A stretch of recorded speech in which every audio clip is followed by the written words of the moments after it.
think it was the 21st October. October the 21st? Yeah, Revolution Day. That's right.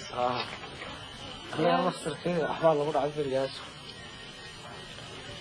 بدو رتشي كورنيل محمد هلع أيها خطبة نوتي ولا وطن كيسيات برا أيها ميلتري فقط صغير وحي واضح.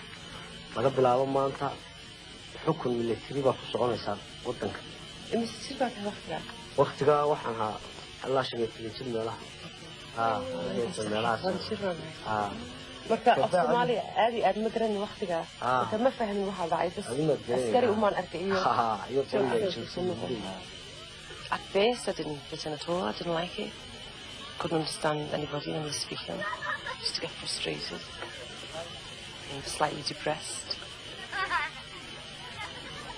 I'd get whitey from certain children because I could wear Western clothes. I think as the months went by, they sort of got used to me. Still had a finger pointed and got called Whitey.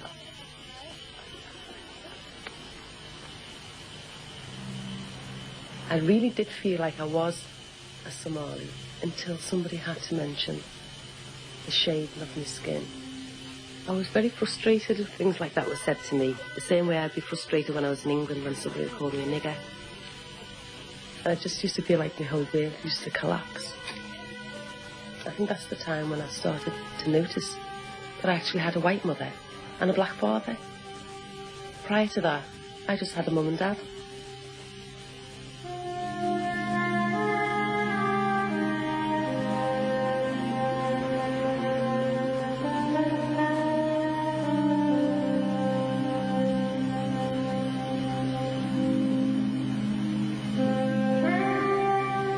ديار وفي سلطانين magaalada Hargeysa waxa ku daadsan meel walba miinooyin dhulka ku jira iyo alaabooyin kale oo aan qarxin wali oo ay ka mid yihiin maaragtay maxamed alfiixda ka soo dhacay arday walagu soo tuureen carruurta ugu fara badan waxa ay dhibaatada soo gaadhay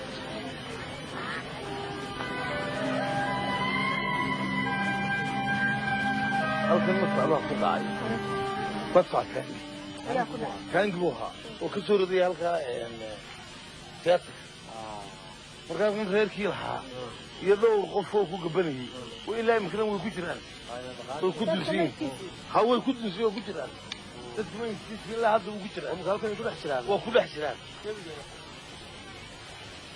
دي إنجليز تين حاجة أنا كان دكتين إذن كودل كي مدة بدن شوقي ستيت سنوات أنا كوي دلكي حكومة شري نور بحيث سومالان أنا وحنا نلقى قال إن دولة دي من حق بستي محمد زياد بري وحنا قررنا حكمك جنوري 1991 صدق هلا بعدين كذي يمكن هو 1992 جون أبريل بعدين كذي إلا هذا دولة الإنجليز كابي يراه واحد إسراف أما قاعد قبضة يلو دولة هي بخوش كي أدوم كبر خلا بربرو قارن قلوا والبلو إسرافه وحنا إلا هذا اللي يابنا دولة الإنجليز كانوا يقولوا رئيسي إيه أم قال إيه عن ثيرني واحد يا مضمون فرس هو حاط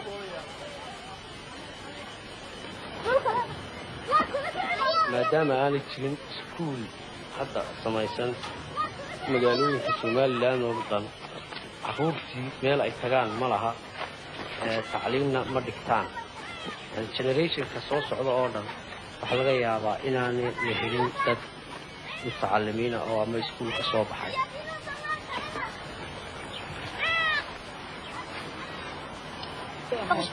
استقبل أنا قايا إنه برستغلنا رجعنا دي نعبده وأنا في فلسطين يوم مكسا أي سعدية على في حلا قتلوا خدامين إني قاصو كمري أيضا استاذ عقل صبر نكده وجدنا ويتوكلنا وده لعكس كنت قصيد غنا استكينا هذوك مية تركيز مركز توكتيل ها وتركيز مقصني كودا بارود دي وحي بقى أي سكر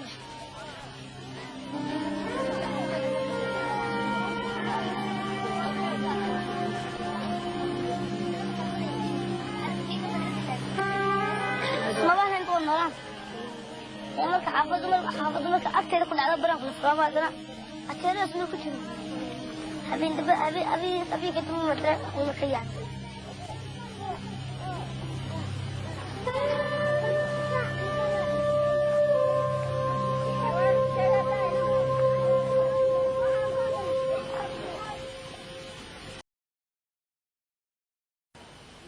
Everything's gone. I can't see nothing. The area look like desert. I thought we go every day same place because I never see any different at all. Everywhere is a zero. I can't see nothing. I tell you what I feel right now, and I know I shouldn't really even be saying it, but I'm just angry. I'm angry at the fact of what's going on, and there's going to be no help for these people. And no one gives a shit. That's basically what I'm telling you. No one gives a shit. And I'm pissed off.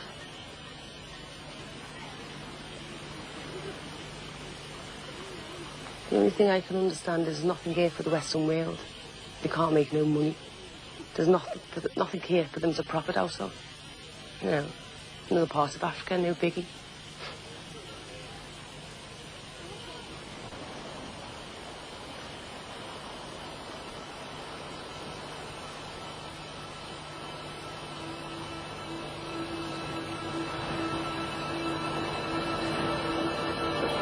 raashiyaniskii oo saaxiib la ahaayeen siyaad bare ayaa keenay alaabtan qalabkan lagu samaynayo beeraha markii ruusku baxay 78 ayaa waxa abuurmay meel banaan oo ay Mareykanku ka faa'iideystaan geeska Afrika wuxuu noqday meel ay ku loolamaan dawladaha waaweyn Mareykankina wuxuu tagay 1988 markii dagaalka SNM soo qaaday qalabka maalintaas ayuu baaba'ay cid dambe oo gacanta ku qabatayna ma jirin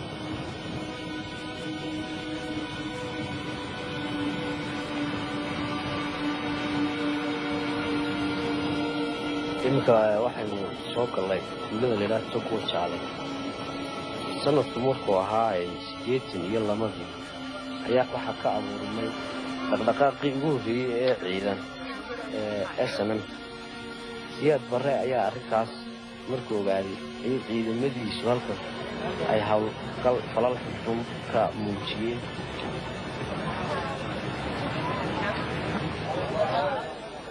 aniga shakhsigayga waxa igu baanaa habeenka aqalkii kawdii la igu soo galay ee la igu garaacay ee albaabkii kolkaan furay 4 inan iyo aniga dibadda loola baxay ee 4 inan laba halkii lagu dilay labana la qaatay meelay mareen aan war loo hayna lagu laayay dhulkale lagala baxo guryaha oo lagu soo laayo magaalada hareeraheeda dabeetoo miina lagu xidho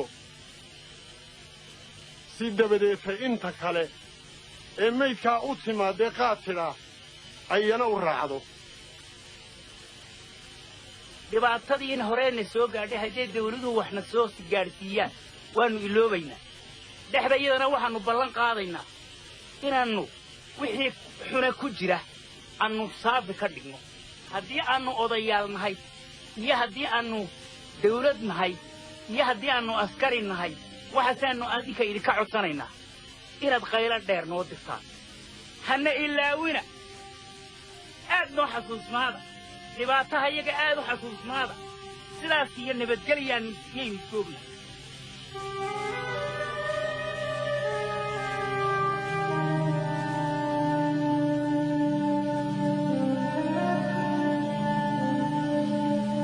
It shouldn't happen to happen in any part of the world. But what I see, it happens in Africa. And a lot of people may think, oh, it's their own troubles, they killed each other. But they're not looking at the real issues, all these guns and bombs laying around. They're all from the superpowers, the Western world. Well, come on, Western world. Help. Why aren't you here to help?